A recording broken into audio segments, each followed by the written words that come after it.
Madame, Monsieur, bonjour et bienvenue sur Vox Africa. Je suis Fanny Weckscheider. Votre point quotidien sur l'actualité africaine et internationale, c'est tout de suite dans Vox Flash.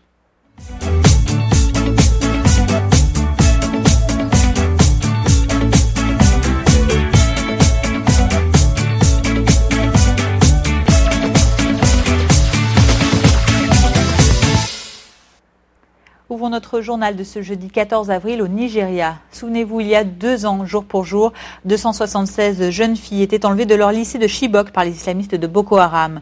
57 de ces adolescentes ont pu s'échapper peu après, mais ce kidnapping qui a indigné le monde entier a fait naître le mouvement Bring Back Our Girls, ramenez-nous nos filles, un mouvement qui œuvre encore aujourd'hui pour la libération des filles toujours captives. Hier, à Lagos, les parents de ces dernières ainsi que les membres du groupe Bring Back Our Girls se sont rassemblés dans une journée de prière. C'était près d'un carrefour très fréquenté de la capitale économique nigériane où les photos et les noms des otages sont toujours affichés depuis 2 ans. Depuis l'enlèvement de Chibok, Boko Haram a enlevé des centaines d'autres jeunes filles, dont près de 400 au dernier trimestre 2014, c'était dans la ville de Damasak.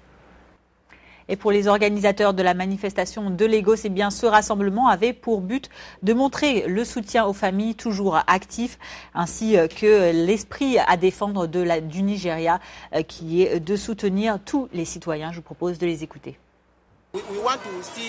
Nous voulons des résultats positifs pour voir nos filles vivantes. Ce sont leurs images. Voilà pourquoi je garde ce journal publié en 2014. Nous appelons toujours le gouvernement d'aujourd'hui pour sauver ces filles et en vie. Au Nigeria, nous n'avons pas oublié et nous implorons le reste du monde de rester avec nous et nous soutenir. Chaque enfant doit être en sécurité dans leur école. Et si elles ne sont pas en sécurité, il n'y a rien que vous puissiez faire pour l'éducation. Et sans éducation, aucun pays ne peut se développer. Depuis 2 ans, des milliers de femmes et de filles ont été sauvées des mains de Boko Haram. Oui, nous sommes vraiment tristes que les filles de Chibok ne soient pas parmi elles. Mais nous ne luttons pas seulement pour les filles de Chibok. Nous nous battons pour tout le monde et pour tous ceux qui ont été enlevés. Des milliers ont été sauvés. Certains centres de traumatologie ont été mis en place. Des camps de déplacés ont été mis en place. Il y a encore beaucoup de choses à améliorer. Le gouvernement devrait faire mieux, mais les choses commencent à se mettre en place. Et les manifestants se retrouveront également ce jeudi sur le lieu même symbolique de l'enlèvement des jeunes filles dans le lycée de Chibok. Des rassemblements sont également prévus au cours de toute cette semaine dans différentes villes du pays. Une initiative donc du mouvement Bring Back Our Girls.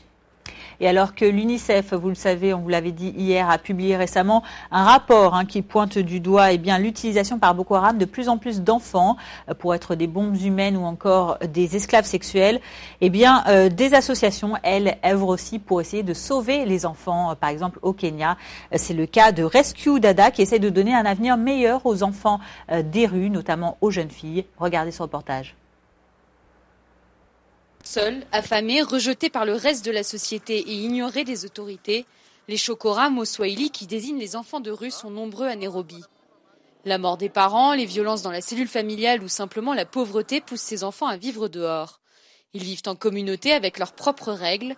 Pour la majorité des garçons, les filles représentent 25% de ces enfants, mais ce sont elles qui risquent le plus dans la rue. Cela fonctionne comme une société avec des règles et des lois. Et dans cette société, le chef demande à chacun ce qu'il a apporté. Être une fille de rue, c'est difficile parce que dans la rue, les filles doivent se prostituer. Elles sont utilisées pour l'argent.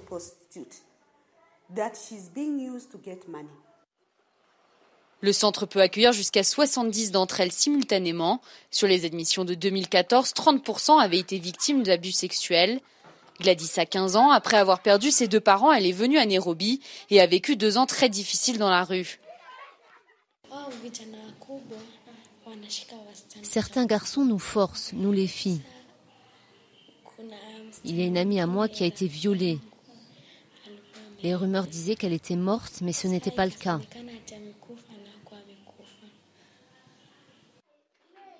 Le centre se charge de leur apporter une aide psychologique, de les rescolariser. Il faut aussi soigner leurs addictions aux drogues et à terme les réunir avec leur famille quand cela est possible. Dans cette maison, les filles réapprennent la vie en société.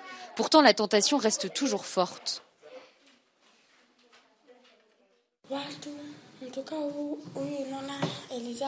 Si vous voyez certaines filles fuir du centre, ce n'est pas parce qu'elles s'échappent d'un mauvais endroit. Elles fuient parce qu'elles sont en manque de drogue. Il n'existe pas de chiffre officiel, mais on estime à 300 000 le nombre d'enfants des rues au Kenya, dont plus de 60 000 à Nairobi. Délaissés par l'État, les associations caritatives sont le seul espoir de ces enfants.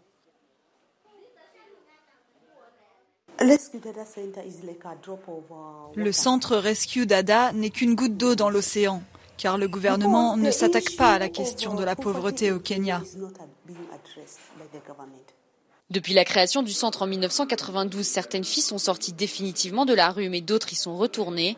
Les enfants de rue du Kenya ont encore des jours difficiles à passer avant qu'une réelle prise en charge existe. La protection des jeunes filles, mais surtout l'investissement dans leur éducation, c'est le cheval de bataille de Michelle Obama. Hier, à Washington, la première dame américaine s'est exprimée à l'occasion du forum Let's Girls Learn, laissons les filles apprendre.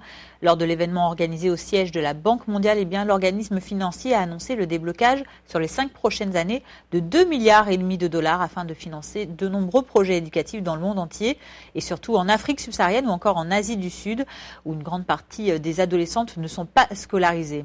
Pour Madame Obama, cet investissement traduit sa conviction que l'éducation peut, je cite, changer des vies et les perspectives de millions de jeunes filles et c'est la responsabilité de tout un chacun.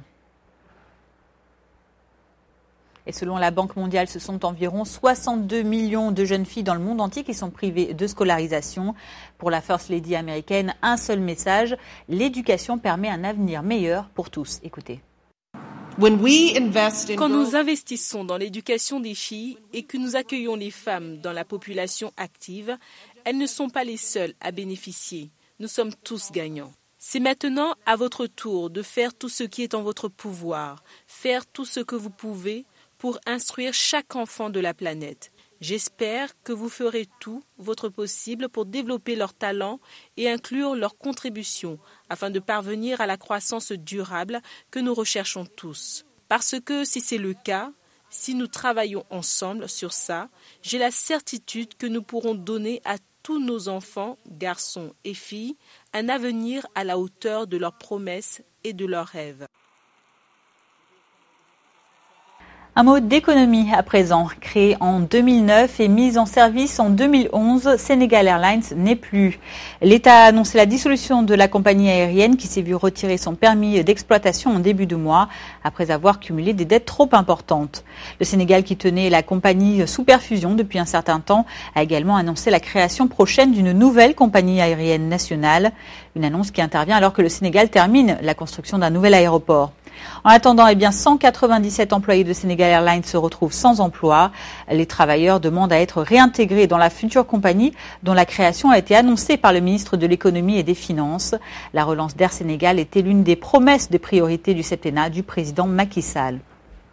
Décès en Côte d'Ivoire d'une grande figure du journalisme, Mamadou Ben Soumaoro, qui était aussi politicien, s'est éteint lundi d'une crise cardiaque au Ghana.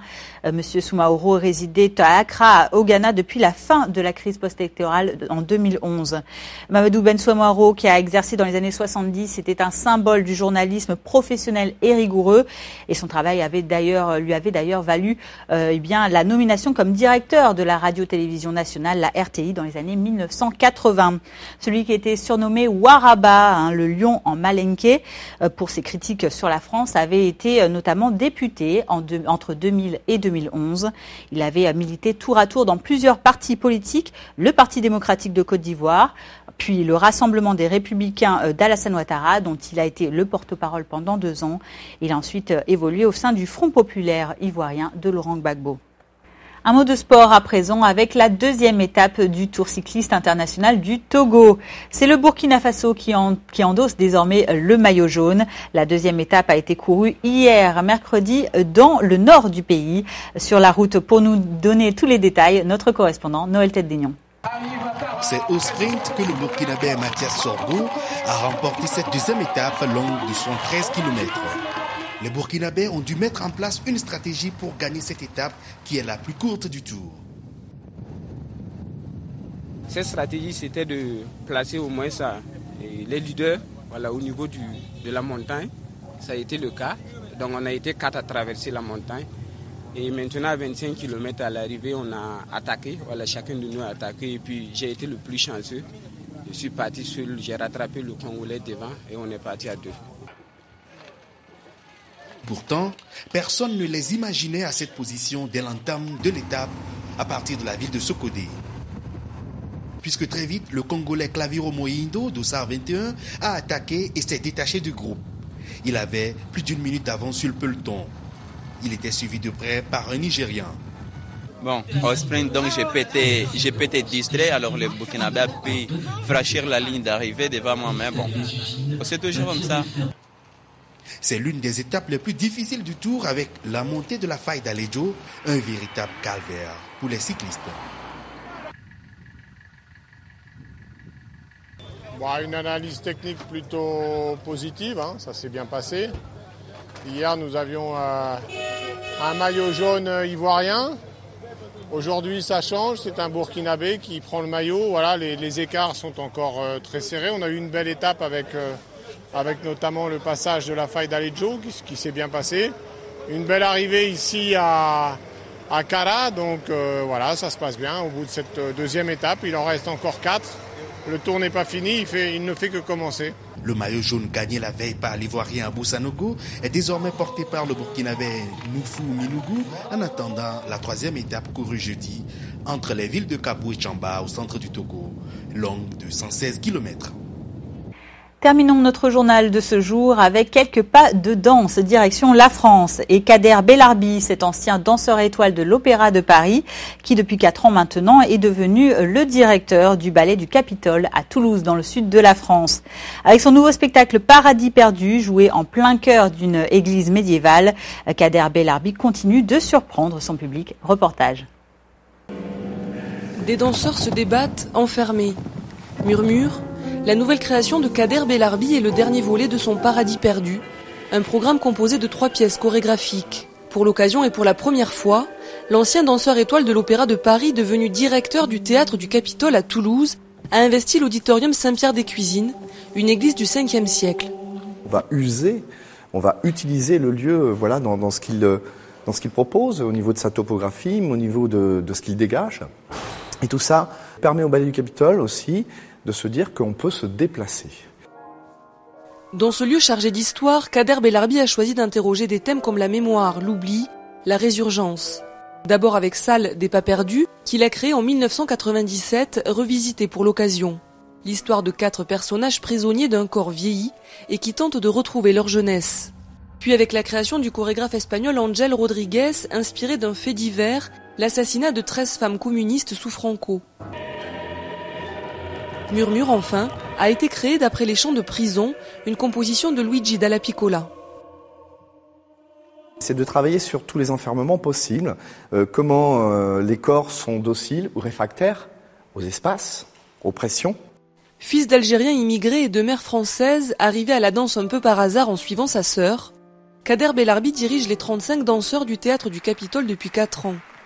Paradis perdu prend place parmi ses 30 créations déjà réalisées. Voilà, c'est la fin de ce Vox Flash de ce jeudi 14 avril. Merci à vous de l'avoir suivi. Je vous retrouverai avec grand plaisir demain vendredi pour votre point quotidien sur l'actualité. D'ici là, passez une excellente journée. Bonne suite de programme sur Vox Africa.